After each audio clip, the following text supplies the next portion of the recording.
Hello YouTube, this is Detroit Borg, and in this video we're going to take a look at SwitchEasy's new trim line of cases for the iPhone 4. This happens to be white, but it's also available in black or red. On the back you'll actually see an inventory of all the extras that are included with the case, including 2 screen protectors, 2 universal dock adapters, one is black, one is white, a video stand, 2 headphone jack protectors, a microfiber wipe, and 2 connector protectors. So inside we have a little cradle with the case and accessory package in the back. Behind the case itself are more accessories, including the screen protectors.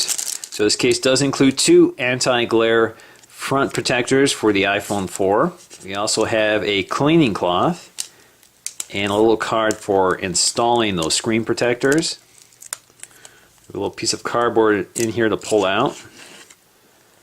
Now let's take a look to see what's in the accessory package. So we have the video stand for propping up the phone.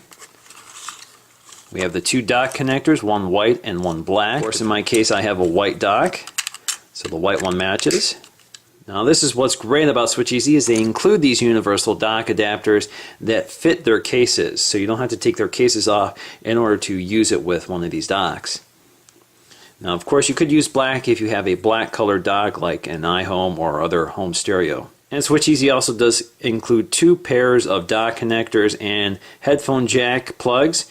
These can be installed to help protect the ports on the iPhone. Now, if we take a look around the case itself, we can see the black is a hard plastic while the side is a softer TPU-like plastic. Now, if we take a look around the side, we see it has this distinctive ridged pattern. And we do have these cutouts for the buttons, along with a cutout for the headphone jack and microphone, as well as the mute switch. We also have these volume buttons, and if you look on the inside you can see that the volume buttons fit right into these indentations. And of course on the bottom we have a cutout for the 30-pin dock, microphone, and speaker.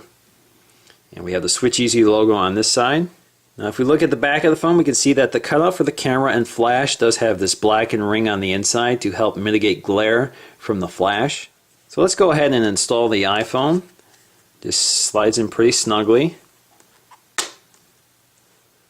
So we can see there's a nice raised edge around the front glass, so there's a nice lay-on table design here. You can see the bottom speaker and microphone along with the dock are completely free. On the side we have the volume controls with very nice tactile feedback. You can see the indentation for the mute switch is somewhat recessed. It's still accessible. It's not as bad as Apple's bumper, but it's still a little recessed in there. I can get my finger in there without trouble though. We also have the input for the headphone jack. Of course, we have the button for the sleep-wake switch. Again, very good tactile feedback. Now let's go ahead and install the protector for the dock connector. It only goes in one way. And we can also install the protector for the headphone jack. Now you may have to twist it in place to get it just right. And there you go. So there you go. Everything on the iPhone 4 is pretty well protected except for the things you will need in order for it to function as a phone.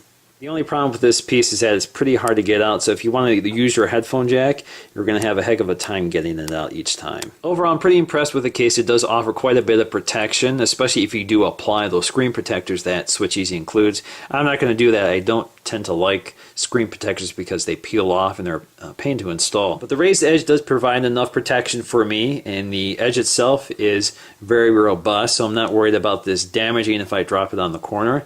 Of course, the back is well protected. The buttons themselves are covered but still function normally. Feels like there is no case on them at all. The cutout is good enough for the switch. It is a little recessed, so it's not that easy to get into.